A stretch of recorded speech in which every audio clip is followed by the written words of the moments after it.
Hello students, welcome back to Hindi mirror channel. सभी students का Hindi mirror पर फिर से स्वागत है। अभी जो हम कंटेंट लेकर आए हैं आपके लिए क्रोध से लेकर आए हैं।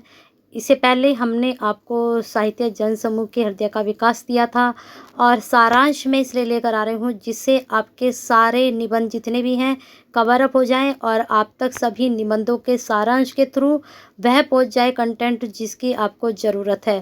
क्योंकि सारांश के थ्रू क्या होगा, आप तक पूरी जानकारी पहुंच जाएगी।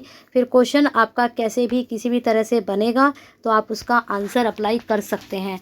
अब जैसे कि कल मैंने क्वेश्चन दिया था कि जो छल का धृतराष्ट्र है उसके सामने पुतला अपना पेश करना चाहिए।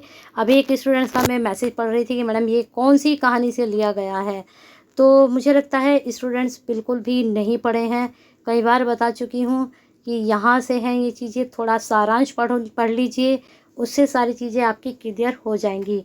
एक हमारे पास क्वेश्चन आया था बचन वाला लाडी वाला, तो उसमें भी हमने बताया कि आद्रा कहानी से ये लिया गया है। कहानी आपको सब मिल जाएंगी, सारांश सब डले हुए हैं। तो अच्छे से एक एक बार तो सबको पढ़ लीजिए, कहीं से भी कुछ भी आपसे पूछा जा सकता है। वैसे क्वेश्चन बैंक आपके पास है, प्रीवियस क्वेश्चन पेपर आपके पास हैं, तो मुझे लगता है कंटेंट की कोई कमी नहीं है। कमी है सिर्फ आपके ध्यान देने की और उसको ध्यान से पढ़ने की। ध्यान से पढ़ेंगे, ध्यान देंगे तो कहीं ना कहीं आप अच्छे से करके लेकर जाएंगे। सिलेबस बहुत ज़्यादा है तो घबराइए मत। मैंने आपको कहा है कि कुछ टॉपिक ऐसे हैं अगर आप इनको भी कवर कर लेते हैं तो डेफिनेटली आपके 60% अबाव आराम से बन जाएंगे। जैसे कि आपका ध्रुव सामनी है, आपका त्याग पत्र है, आपकी कहानियाँ हैं। कहानियों में मैंने कहा है कि पूस की रात, चीप की दावत ज़्यादा इम्पोर्टेंट है, यहीं से क्वेश्चन ज़्यादा बनते हैं। सिल्वर बेडिंग में से भी क्वेश्चंस आपके पूछे जाते हैं। तो कहानियाँ मैंने मोस्टली सभी अपलोड की हुई हैं। कहानी की प्लेलिस्ट अलग से बनी हुई है, उसमें आप जाकर देख सकते हैं। कोशिश है मेरी कि मैं आपको अच्छे से अच्छा देने की कोशिश करूं और आप भी अच्छे से अच्छा पढ़िए और ज़्यादा होच पोच मत करिए। कुछ टॉपिक आप जो हैं सिर्फ पढ़ सकते हैं, ज़्यादा ध्यान देने की उन पर ज़रूरत नहीं है। पढ़ लीजिए लेकिन सबको एक बार। चलिए समझाना तो चला रहेगा। चलिए यहाँ पर देख लेते हैं निबंध क्रोध का सारांश। आचार्य रामचंद्र शुक्ल हिंदी ने निबंध के क्षेत्र में, ये ऐसी चीज़ें मैं नहीं पढ़ूंगी, मैं सिर्फ आपको थोड़ा मोटा आइडिया दूंगी कि किस तरह से आपको पढ़ना है। तो क्रोध क्या है? क्रोध एक मनोविकार है और ये जो निबंध है मनोविकार संबंधी निबंध है। यहाँ पर क्रोध का सारांश इस प्रकार हम देख सकते हैं। क्रोध उत्पन्न होने के क्या कारण होते हैं? क्रोध एक भावना है, मनोविकार है, यानी कि मन से उत्पन्न होता है। संचारी भाव है, दुख चेतन कारण से साक्षात्कार या अनुमान से उत्पन्न होता है, जिससे हमें दुख मिलता है, दुख मिलने से संभावना होती है, उसके प्रति मन में क्रोध जन्म लेने लगता है। जैसे भूखा बच्चा होने पर बच्चा होता है, रोता है, लेकिन माँ को देखते उसके रोने में क्रोध का आभास होने लगता है कि मुझे ये खाना या दूध नहीं दे रही है ना। क्रोध की आवश्यकता क्यों होती है? क्रोध वैसे नहीं करना चाहिए, लेकिन कभी कभी हमें क्रोध भी करना चाहिए, ऐसा लेखक ने यानी कि रामचंद्र शुक्ल जी ने कहा है। सामाजिक जीवन में क्रोध की अत्यंत आवश्यकता पड़ती है। यदि क्रोध नहीं होगा तो क्या होगा? हमें समाज में अपने दुखों से छुटकारा नहीं मिलेगा। आप सीधे रहेंगे, आपको कोई इंसान दबाता रहेगा और आप क्रोध करेंगे तो समझेगा कि हाँ, कि अगर मैं इसको दबाऊंगा या मैं इसे कुछ गलत बोलूँगा तो ये मुझे रिप्लाई कर सकता है, इसको भी गुस्सा आ सकता है।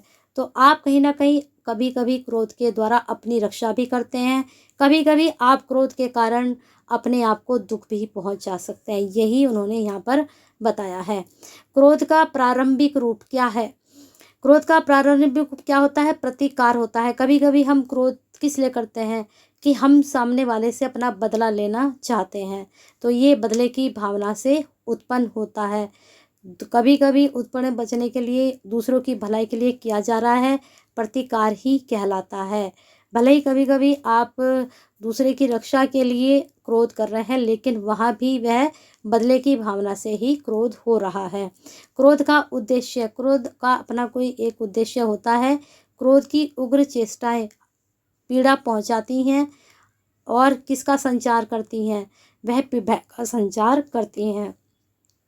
हमें कहीं ना कहीं क्रोध करते हुए डर भी रहता है कि सामने वाला हमसे भारी ना पड़ जाए। जिस पर क्रोध प्रकट किया जाता है यदि डर रहता है कि नम्र होकर पश्चाताप करता है। चलिए आगे चलते हैं। अब यहाँ पर क्रोध की विशेषताएं बताई गई। वह अत्यंत फुर्तीला होता है, तेजी से आता है। कहते हैं ना कि हमारा जो गुस्सा है वह दूध के उबाल की तरह है।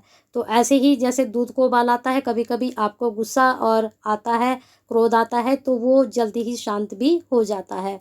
तो इसलिए कहा गया है कि वह अत्यंत फुर्तीला होता है। क्रोध किसी अकारण दयाभाव प्रस्तुत करने को रोकता है। क्रोध अत्याचारी के दमन के लिए उत्तेजित करता है। क्रोध अपनी सहायता का प्रतिपादन कुछ नहीं लेता है। कार्य क्रोध करता है, श्रेय दया को मिलता है। कई बार ऐसा होता है कि जो हम किसी कारण से क्रोध करते हैं, फिर कभी जैसे हमने किसी बच्चे को थप्पड़ मार दिया और वह रोने लगा, फिर हम उस पर क्या करते हैं, प्यार दिखाते हैं, यानी कि दया को मिलता है। क्रोध शांति भंग करता है। क्रोध के निरोध उपदेश हैं। क्रोध के प्रेरक तत्व कौन कौन से हैं, इसको हम देख लेते हैं। अपना दुख, पराया दुख। अपने दुख पर क्रोध बुराई के दायरे में आता है, लेकिन उसे त्यागने का उपदेश दिया जाता है। जबकि पराया दुख यदि अपने संपर्क से दूर व्यक्ति का है तो वह बुरा नहीं वरन सुंदर और मनोहर होता है। अगर आप किसी की भलाई के लिए क्रोध कर रहे हैं, वैसे तो है तो वो भी प्रतिकारी, लेकिन वह अच्छा होता है। जैसे आपने सपोज करिए सड़क पे किसी को मारते हुए देख लिया और आपको गुस्सा आया, अरे 4 व्यक्ति जो हैं एक ही आदमी को मिलकर मार रहे हैं, आपको गुस्सा आया, आपने उन चारों व्यक्ति को ठीक कर दिया, तो वह क्या है, वह आपने बुराई को दूर करने के लिए अच्छा काम किया। क्रोध वहाँ पर एक अच्छा काम कर रहा है ना। चलिए आगे। कोप का विधान, दंड कोप एक ही विधान है। राजदंड राजकोप है। कोप लोक कोप और कोप धर्म का कोप है। जहाँ राजकीय धर्म कोप से भिन्न दिखाई पड़े वहाँ उसे राजकीय न समझकर कुछ विशेष मनुष्यों को कोप समझना चाहिए। ऐसा कोप हितकारी नहीं है। ठीक है, तो मुझे लगता है जैसे हमने ऊपर वाला बताया उससे इसको रिलेटेड करके पढ़ेंगे तो शायद अच्छे से आपका तैयार हो जाएगा। क्रोध का जो साथी है बैर, कल एक आया था लाइन, बैर क्रोध का आचार या मुरब्बा है। मैंने कहा था ये लाइन आपके निबंध में आई है। क्यों आई है आप पढ़ लीजिए। दुख पहुंचाने वाले के प्रति लंबे समय तक क्रोध भावना बनी रहे तो वह बैर कहलाती है, और वह जो बैर भावना है बहुत ज़्यादा टाइम तक रुकी रहे तो वह मुरब्बे के समान हो जाती है। बैर उन्हीं प्राणियों में होता है जिसमें धारणा अर्थात भाव के संचय की शक्ति होती है। तो अब इसको आपको थोड़ा अच्छे से और पढ़ना है इस लाइन को, तो हो सकता है प्रश्न आपका इस लाइन से बन जाए। तो थोड़ा सा यहाँ पर और आप देख सकते हैं। चलिए आगे देख लेते हैं कुछ और कंटेंट। यहाँ पर आप देख सकते हैं निष्कर्ष। नेक्स्ट है डॉक्टर पीताम्बर दत्त बड़थवाल द्वारा लिखित कबीर और गांधी का सारांश बताइए। तो यहाँ थोड़ा देख लेते हैं कबीर और गांधी के बारे में। पीताम्बर बड़थवाल द्वारा लिखित कबीर और गांधी शीर्षक निबंध में लेखक गांधी जी के व्यक्तित्व पर कबीर की विचारधारा का अत्यधिक प्रभाव दर्शाया है। कबीर और गांधी, कबीर के बारे में भी आपको पता है और गांधी जी के बारे में भी आपको पता है। तो इन दोनों के जो विचार थे वो आपस में कहाँ मेल खाते थे और कहाँ नहीं, यही सब यहाँ पर बताया गया है। यानी कि दोनों का अंतर भी आप बता सकते हैं। दोनों में समान अंतर क्या चीज़ें हैं वही पीताम्बर बड़थवाल ने बताया है। कबीर और गांधी में साम्य का क्या कारण है, यानी कि समानता क्या है। कबीर और गांधी दो अलग अलग व्यक्तित्व हैं, लेकिन अलग युग है, परिवेश में जन्मे पले बढ़े हैं, फिर भी दोनों में व्यक्तित्व एक जैसा है। इसका कारण गांधी जी की माता जी जिन्होंने दूध के साथ कबीर की शिक्षाओं का पालन कराया, इसी कारण कबीर उनकी नस नस में व्याप्त रहे। यानी कि जो आपके गांधी जी थे वो बाद में आए और कबीरदास जी पहले ही आ गए थे भक्ति काल में। नेक्स्ट है कबीर और गांधी की विशेषताएं क्या हैं। गांधी जी ने कबीर की भांति सत्य को परमात्मा का प्रकाश माना। तो आप इसको अच्छे से पढ़ लीजिए, थोड़ा मैंने आपको बता दिया है। सत्य के पुजारी दोनों ही रहे हैं। ठीक है। आगे इन्होंने कहा है कि सत्य की स्वानुभूति में ही जगत को सब बातों में वह देखना चाहते हैं। अंतरात्मा की आवाज़ पर वह आचरण करने पर बल देते हैं। सभी कुछ यहाँ पर इन्होंने बताया है। राम नाम की महिमा दोनों ने ही कही है। गांधी जी जब मरे थे तो उन्होंने राम राम ही बोला था, और राम को कबीरदास जी भी मानते हैं। वैसे कबीरदास जी क्या थे, निर्गुण शाखा से थे। वह ईश्वर को जो है मूर्ति पूजा में मना करते थे, लेकिन तब भी उन्होंने राम के नाम को महत्व जरूर दिया है। कहा है उन्होंने, दशरथ सुत तिहुलोक बखाना, राम नाम का मरम है आना। तो गांधी जी के भी लिखते हैं, प्रार्थना में गांधी जी का ध्यान निराकार सर्वव्यापी प्रभु की ओर रहता है। राम जिसको वे पूछते हैं उसकी कल्पना का है, न तुलसी रामायण का न ही वाल्मीकि का, क्योंकि जो तुलसी के राम है वह एक मनुष्य रूप में जन्म लेते हैं और वाल्मीकि के राम भी। ठीक है, गांधी जी का आदर्श, यहाँ पर गांधी जी का जो आदर्श मानवता है, और यहाँ पर तो मानवता को जो है कबीरदास जी ने भी कहा है, उन्होंने भी मानवता को ही बल दिया है। और उनका मानना है कहीं ना कहीं ईश्वर जो होते हैं मनुष्य में ही दिखते हैं, आपके कार्यों में दिखते हैं। कबीर और गांधी के धर्म का सार क्या रहा है? कबीर और गांधी के धर्म का सार क्या रहा है? उन्होंने आडंबरों का विरोध किया है, दिखावे का विरोध किया है, और उन्होंने सरलता पर और ध्यान दिया है। दोनों के धर्म का सार है। चलिए थोड़ा यहाँ पर देख लेते हैं क्या सार रहा है। यहाँ पर ये आपको दिया गया है, तो इसको आप पढ़ सकते हो। चलिए आगे चलते हैं। यहाँ पर देखिए, कथनी और करनी में एकता दोनों की सेम रही है, जैसा उन्होंने कहा है वैसा ही किया है। परमात्मा की सर्वव्यापकता यानी कि जो ईश्वर है वो सब जगह है, सब में है। शूद्रों के रक्षक रहे हैं, क्योंकि आप अस्पृश्यता को दोनों ने हिंदू जाति के लिए कलंक माना था, और यही चीज़ कबीरदास जी ने कही और यही बात गांधी जी ने कही। दलित हितैषी दोनों रहे हैं। कबीर और गांधी में भिन्नता देखने को मिलती है, कहाँ कहाँ मिलती है देख लेते हैं। अभी तक समानता देखी थी। इतनी साम्यता के बाद भी गांधी और कबीर में विचारों में वर्ण व्यवस्था को लेकर भिन्नता दिखाई देती है। गांधी जी का मानना है कि फल से पेड़ पहचाना तो अवश्य जाता है, परंतु यह ना भूल जाना चाहिए कि उचित रक्षा, कर्षण और सिंचन के अभाव में कभी कभी पेड़ और फल दोनों विकारग्रस्त हो जाते हैं। ऐसी दशा में उचित उपचार वृक्ष का समूल नाश कर डालना सही नहीं है। प्रस्तुत विकारों के कारण को हटाकर विकार को हटाने का प्रयत्न किया गया है।